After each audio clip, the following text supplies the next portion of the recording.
It's been said that every quilt tells a story, and it's so true. But I also believe every quilter has a story to tell. I wanted to hear about the people behind these wonderful quilts and thought you'd enjoy hearing about their lives also. Welcome to A Quilter's Life. We had to drive on backcountry roads in West Virginia to meet Reberta Hall. Jenny Guthrie Kaplinger had told me about Reberta a while back, and I'm so glad it worked out for me to meet her. Should I have been concerned when Jenny and her husband Jim climbed into the truck to take me and said to each other, "Do you remember how to get there?" And then at a fork in the road they were again. Which way? Oh well, we have all day to get there. I just smiled and trusted them. And I'm so thankful that we arrived, had a wonderful lunch, and of course the best part was getting to know Reberta.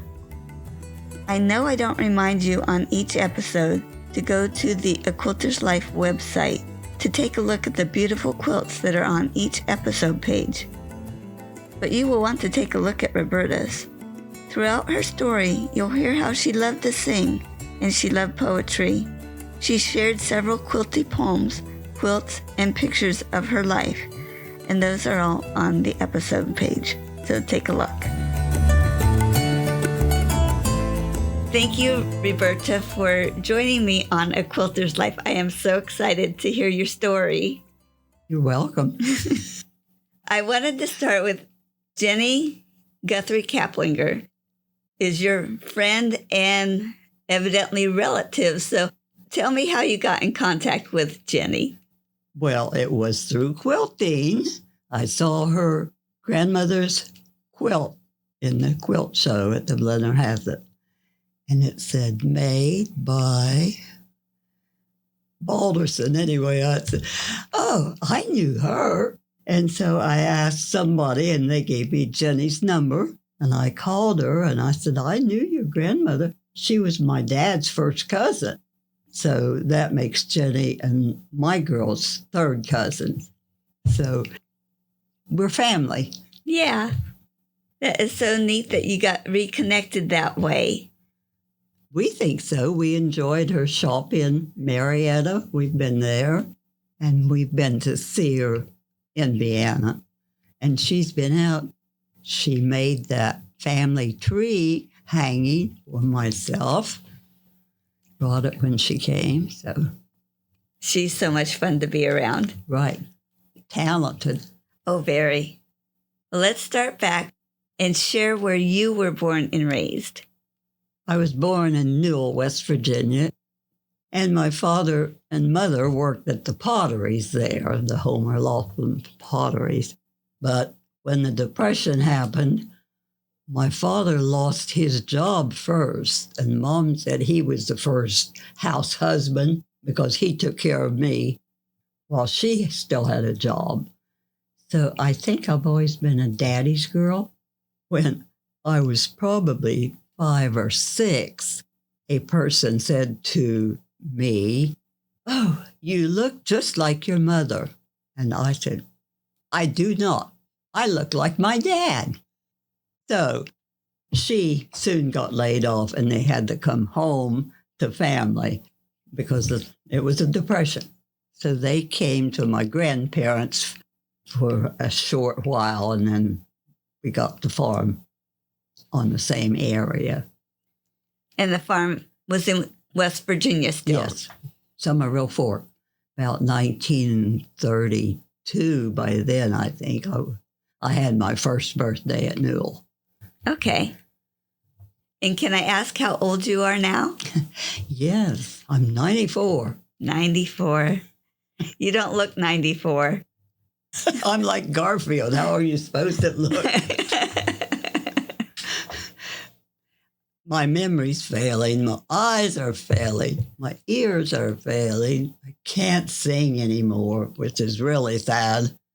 But I'm still kicking and quilting. That is so wonderful. Yes, it is. I enjoy it. I have 6 baby blankets that I made this year stacked in there for the next generation. I've had girls who mow my yard, girls who help clean the house. So I have 6 of them. I have their names on their blankets for when they have babies. Oh, wonderful. Lois is supposed to take care of distributing them because I don't expect to be here. Aw. You might be surprised. I don't want to be. I'm the oldest Brown now that we have a record of. The Browns died young mostly. So Yeah. Tell me a favorite childhood memory. I remember riding the horse when Dad plowed the garden. That was one. I like horses still. As a teenager, I had to go back to the farthest corner of the hill and bring the horse to the house. I never could make up my mind. Was it better to lead the horse and have her walk on my heels? Or was it better to ride and try to keep from falling off her nose? One of the things, this is as a teenager, there was a big rock up on the hillside that stuck out. We would stand there and sing on the radio, my cousin and I, and probably maybe a girlfriend and I. That's a favorite memory. Yeah. My dad was a jokester, kind of. I remember sitting in the living room and listening to Grand Ole Opry. And I said, I wish I could be on the radio. And Dad said, you can. I said, I can? Yes, go over there and sit down on it. It was smarty. It's a childhood memory, I guess. That was probably a teenage memory. I love that. I had never heard that one before. Well, he had a wry sense of humor. Well, I want to hear about you wading in the creek. That's a favorite childhood memory. It was in my grandfather's, and grandfather's is where you bond with your cousins. So I was an only child for 13 years. So I always wanted siblings and begged for siblings. When I was 13, I had a baby brother. Well, after I had my first child, I had a baby sister. Oh, wow. So my sister is older than my daughter. Not much, but older. My sister lived next door, so they chummed, and Lois and her brother chummed. Because my sister, well, we never lived in the same household, but it's always interesting that she and my brother and I share a lot of the same things, but we were never in the same household at the same time. Yeah, that's interesting because even siblings that do grow up together, even though it's different times, sometimes they don't share the same thing. So that is very interesting. Mm-hmm. We still have our picture taken together, and I just had one of them. I said, what changed? We look a little different. A little. Do they live near here then?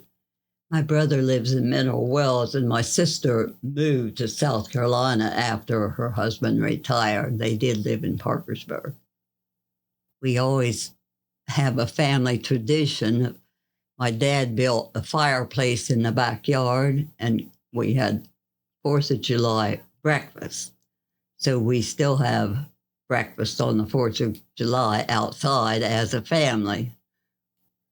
So she won't be here this year because she's in South Carolina, but my brother and his family and my family will be eating breakfast when everybody else is beginning to think about, usually we eat about probably 10 or 10:30 by the time we get everything ready. Nice. That's the only time we get together, really, as a family. Would you like to share about meeting your husband? I don't even remember meeting my husband. He worked for my uncle, so he was always there, kind of.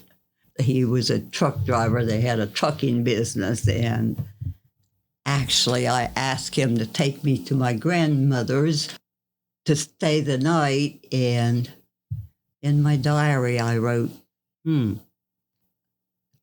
don't know how this will turn out. It turned out pretty well. Oh, nice. Yes. Every family has troubles and sorrow, but we had a good life. We lost our first baby he was a preemie. Yeah. We lost our 2-year-old to leukemia. And our son David was killed with a tractor in 1984. So that's my family now. Yeah. We just have to keep on. Always a sadness that's always with you. Yeah. We are thankful, but we went through, my granddaughter at 2.5 years old came down with leukemia. Is that right? And like you experienced, I was familiar with that, and I thought it was going to be a death sentence. But praise the Lord, she survived and she's doing well. Uh-huh. But yeah, in 1984, they didn't have the knowledge that they have now. Uh-huh. Well, see, he was 59. He died. Oh, okay. The tractor was in 1984. Okay, I'm sorry. The leukemia was earlier. Right. It Yeah. was, but, we took him to Columbus. They sent us to Columbus around, I think, it seemed to me like January maybe. And they diagnosed it as leukemia, but we came home and he seemed to do pretty well until June, and I saw something on his knees or something, and he died in July. So he was in the hospital in Columbus maybe for 11 days, or, Yeah. it has been 59. Oh, yeah. my. And even at that, I bet those days felt like months. They probably just dragged on. That has to be really rough. But they have done so much with, as you say, your granddaughter survived. Yeah, yeah.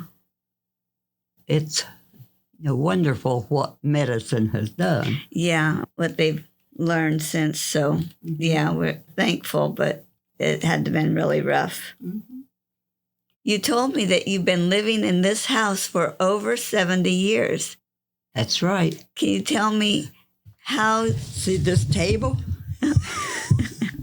This table has been here since probably 1937 because we bought the place from my uncle, and this table was here and a big old buffet was there, and they were too heavy to move. They had lived here in the 30s. Yeah. So I stayed, ate here and went to school with their kids. And so I've eaten at this table for a lot longer than you lived. Yeah, here. 60, 80 some years. Wow. How did you buy the property, or how did you get to have the property instead of your cousin? My aunt was never happy here. They bought the place in 1937. I told you about the building. But she was never happy here, so they went, I think during World War II, probably they moved to Akron and worked in the factories. I know I have the scissors she used to cut rubber, and they needed to sell the place, so we got married. We needed a place to live, so we lived on his brother's farm on Spring Creek for a couple of years, and then we bought this place. And it is beautiful for here. $2,000. Oh, wow. A house and 100 acres. Oh, my. Imagine, $2,000. Yeah. But we had to borrow money to buy it. Yeah. And I remember at the bank we got 90-day notes instead of a loan somehow. And every 90 days we'd go back and renew it. It seemed like a long time. I have no idea how long it was. Yeah. It takes a while to get those loans or those notes paid off. Is there anything else about your family that you would like to share? Well, my husband was a farmer at heart. He wanted to live from the land, but you really couldn't. So he had to work. He worked at the Visco for a while, and he thought we could make it with chickens. And we sold the chickens because they thought when Andy died with the leukemia, chickens have leukosis, and possibly there was a tie there. So we sold the chickens, and he had to get a job again. So we had off and on. I had spent 1 year in Illinois at college. I lived with my aunt and uncle, went to college to become a teacher, but we got married. So in the middle 50s, somebody wanted me to take a class at Elizabeth. They needed 10 people for the college to open a class. So I took a class and started toward my degree. For 10 years, approximately, every summer I drove from here to Glenville and back for 6 weeks to take classes while my kids were teenage. I don't know what age, in the sixth. I graduated from college the year my daughter did, 1972. But in all that time, I was teaching. I taught 25 years, I believe. Oh, wow. So those were busy years, I guess. I think that's why I don't have many memories. I didn't have time to make memories.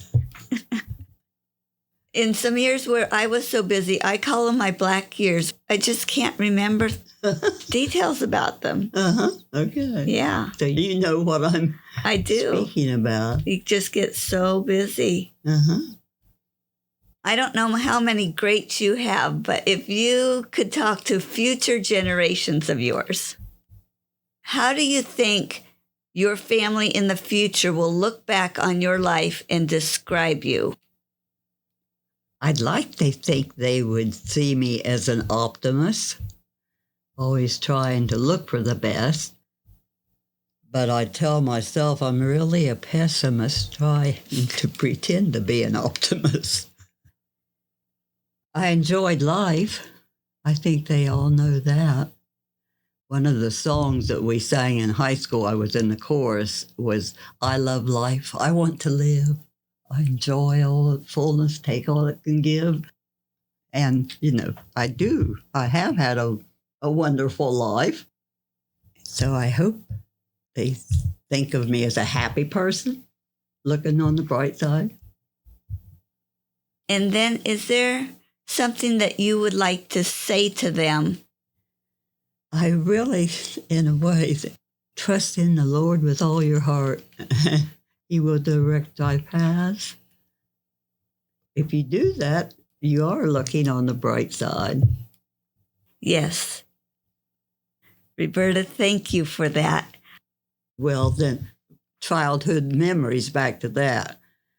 My grandparent lived on top of the hill above Pee Wee, and I spent time there in the summer, I guess. In fact, I remember my dad and I walking from there, probably 10 miles, 8 or 10 miles.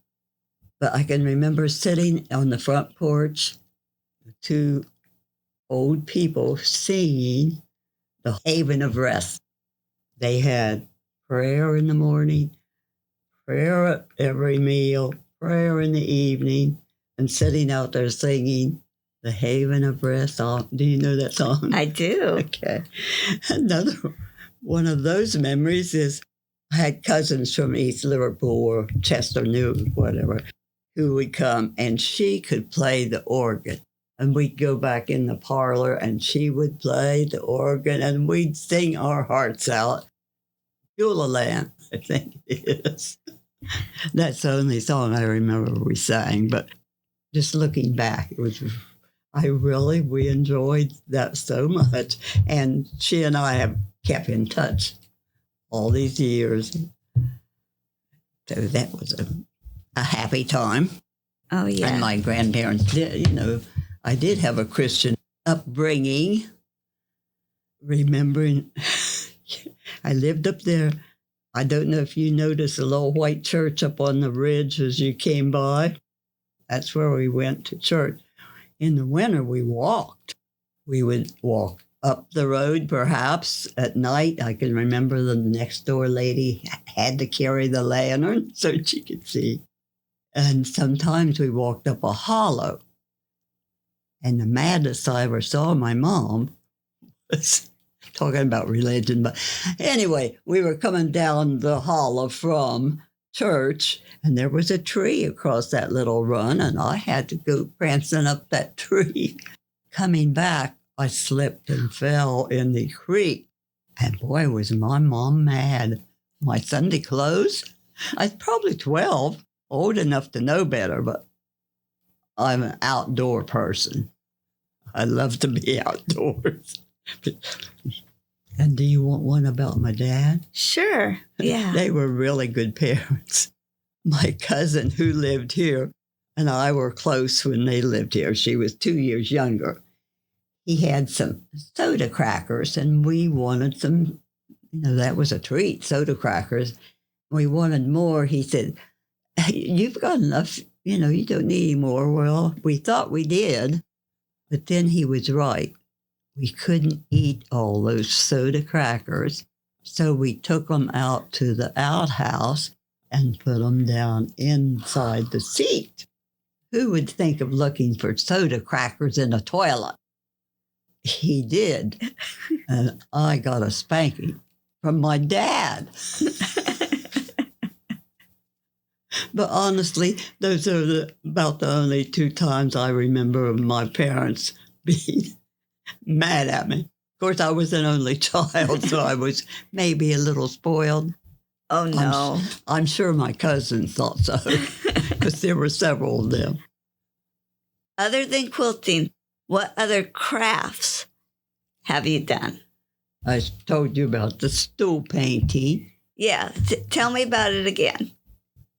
Well, somebody brought a stool with pictures on it, and I liked it, and I made myself one from a pattern.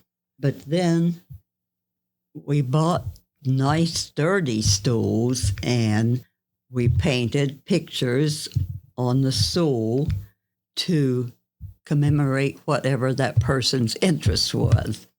And we made stools for grandchildren and neighbors, and probably we did about 20. But I don't know what we used to paint with. My granddaughter said, probably we picked out pictures, and then I don't really remember. Evidently, quilting would be, because my grandchildren were basically born in the 80s. I made quilts for each of them when they graduated from high school, and I made quilts for my niece and my nephew, and probably those are the big quilts I made. I do flowers. Did you look around at my flowers? I probably planted at least 60 flowers this year. They didn't all grow but mostly they're still here. So I've always enjoyed outside, outdoors. My great-granddaughter was here a couple of weeks ago, and she's going to do a leaf project for 4-H. We walked out the lane, and we found a butternut, a hazelnut, a sassafras, dogwood, redbud, maple, pecan, hickory, walnut. We almost had enough for her project on one walk out the lane. How about an oak? Was there an oak in that too? Yes, we have oaks. There used to be a whole line of oaks along the fence. The road used to go right in front of the house and out to that building, around that bend, and down there when we moved here. Can you imagine the traffic? And they were going to put a new culvert down there, and my husband said, well, why don't you just put it up through there and, cut off this? So that's what they did. Nice. He donated the land, and they put the road from there at the barn up to the end of this lane. Nice. Now it's not going right by your door. The state road did that. That was a state road right in front of my house. Thank goodness. Wow. What I learned to drive on mud roads. Out there was a curve, really hard to get up. But by the time they did that, well, we just recently got Blacktop Road. When we came, it was a dirt road. In, what did I say, 74 years or 70? So you learned to drive on the dirt road? On the dirt I road. sure did. I've got a picture of the car and the road, and you can see how deep the tracks were. Oh, boy. And the steering wheel went around. It was a 29 Ford, and this was in 46. So it was an old car, but the steering wheel went round and around like that. It was harder. I ran out of the road twice. Harder to steer than it was to learn to shift gears. I guess I was the first female to get her driver's license in this area, because back then, the men did the driving, of course. And probably even a little bit after that. Uh-huh. Wow. I was the first paid secretary at Worth County High. Previously, the girls worked in the office, a different one each period. But my principal said if I would go to Mountain State for 6 weeks, then I could be paid to be secretary. $25 a week, I think. Wow. Yeah. I believe that's what it was. So I worked there a year, and then I went to college a year, and then I got married. And I guess you could say my life started. Yeah. Who introduced you to quilting? I didn't have to be introduced to quilting. It was all around me. Your mother and maybe aunts or grandmother, did they all quilt?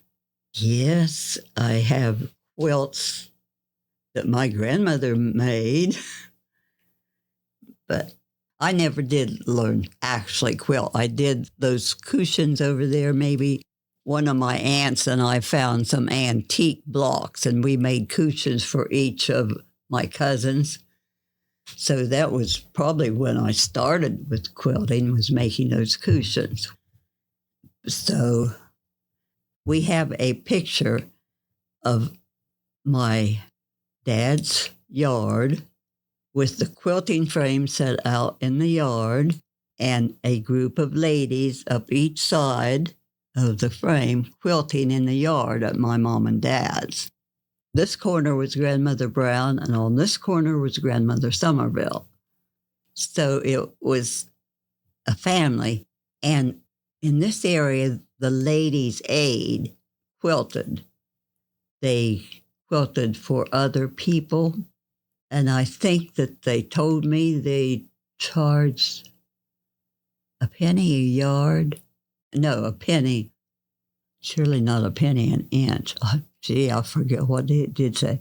But, you know, Lois had the treasury books down here.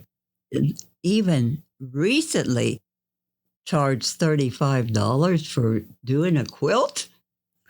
But that's how the Ladies' Aid raised money. And they met every month at somebody's house and would put in a quilt, and everybody would work on the quilt, and then they would either move it to the next house or leave it at that house. And so that's an early experience of quilting. I was just an observer mostly, but I've heard a lot of stories of kids being underneath the quilt frame.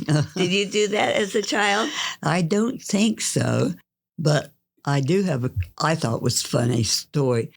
My granddaughter, Natalie, was here, and we were making her graduation quilt, I think. And she was cutting out the squares. And she cut out a square and then lay a piece of fabric down, cut out another square, and then another square. And what happened to the squares? They got bigger. And we had squares that were this big and squares that were this big. So it dawned on us what was happening. And we decided we made her quilt out of the bigger squares. And the smaller squares, we made her brother's quilt. But I had to find masculine material for some of the blocks because he was a male and her quilt was mostly flowers. So I'd forgotten that, but it happened.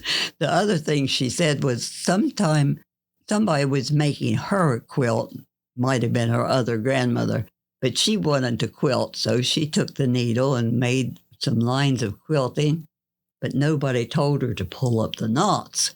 So they found her knots. I said, did they take them out? She said, no. She still had the quilt, and she found 3 knots under it recently, last week. She still had the knots. And one of the ladies' aide, had kind of a handicap, and her stitches were very large. And I think that later, after she went home, that probably they did take out some of her stitches, because they were really good quilters. Out of all the quilts, whether it might be one you made or might be a quilt someone else made, but do you have a favorite quilt? I doubt it. My favorite quilts are crazy patches. And I made a crazy patch comfort for each of my children for their bed. So I made those 3 crazy quilts for them. Then I made myself one for my couch. So the crazy patch is my favorite. It's probably what I liked about the stools. Yeah. Variety. The family favorite, I would say, would be the flower garden. My sister-in-law had 6 brothers. She made a flower garden quilt for each brother. And one of the quilts I wanted you to see is a miniature flower garden that my dad's sister, Aunt Audrey, started when I was born, 1930. She started this little quilt for me. Well, she didn't get it finished. I don't remember her as a quilter even, but when my cousin was born, we passed that quilt to his mother, but she didn't get it finished. When my next cousin was born, we passed it to her, and she didn't get it finished. But when Colleen was born, she finished it. And so we have that flower garden that started when I was born in 1930 and was made for Colleen in 1951. And Lois has made a flower garden. My mother's specialty was a double wedding ring. So she's made double wedding rings for a lot of her grandchildren. So those are my 3 favorites. How's that? Yeah, that's great. And those are great quilts. Over the years, you've seen a lot of tools come and go. Do you have a tool now that you are so thankful you have? A quilting tool? The cutting boards. Very convenient. Mine's lying in there on the bathroom floor. My house is so small. When you started, I'm sure you just had the scissors. Mm-hmm. And cardboard patterns, but I often made mine out of sandpaper so they didn't slip, like for the flower garden. Yeah. Did you have a particular, was it a fine or was it a rougher sandpaper? Oh, probably just a medium. Now, there's lots of steps in our quilting. There's designing it, and there's piecing it, and there's quilting it, and a lot of steps in between. What step do you look forward to? I think I enjoy the piecing, and I also like to whip the binding. This, after it's finished, but I like to whip. That's what I call it. What do you say if you're doing to a binding? That's a good question. I haven't really thought about it. Okay, I whip the binding. Yeah. You stick your needle underneath, and then you come up and take a little stitch, and then you... Yeah. And you've never heard that? Not for binding, and I think that's a good description. Somebody must have told me about it. Those two things. Now, do you piece by hand or do you piece by machine? Oh, that's a silly question. The machine is always up, right? Yes. Did you have to piece by hand when you first started? I'm not quite that ancient. No. Good. Tell me about your worst quilting experience. Well, Natalie and I thought cutting the squares out the wrong size would fit that category, probably. That would. But we have 2 quilts to show for it. Yeah, I find that a lot of times people have turned these worst quilt experiences into some of the best experiences they've had. Well, none of the other grandchildren remember that, but the 2 of us. Yeah. You've had opportunity to do a lot of things and other things you could have done. Why do you think you keep making quilts? For the enjoyment, the pleasure, something lasting, seeing something finished, maybe. Yeah. Personally, for myself, I like seeing it finish for particular people. I have a poem in that book for you about quilts making good gifts. Who do you make your quilts for? Mostly relatives. I'm also curious, were you ever part of a quilt guild? No. Were there others that you quilted with at any time? Did you quilt with family, or is it just always something you did by yourself? Well, I think I told you I had helped one of my friends. I probably helped her with 6 or 7 quilts that she has made here. Another cousin made quilts here, but...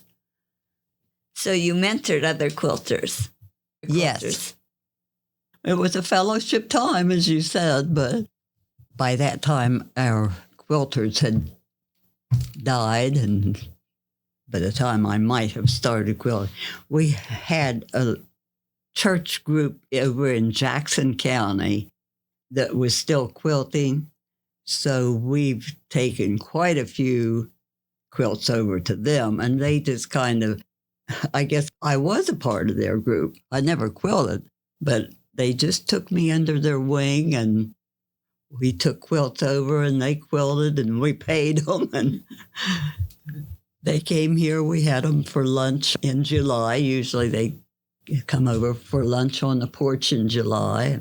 So I did have a group for a few years, but they're going now too. Yeah. Are you working on a special project right now?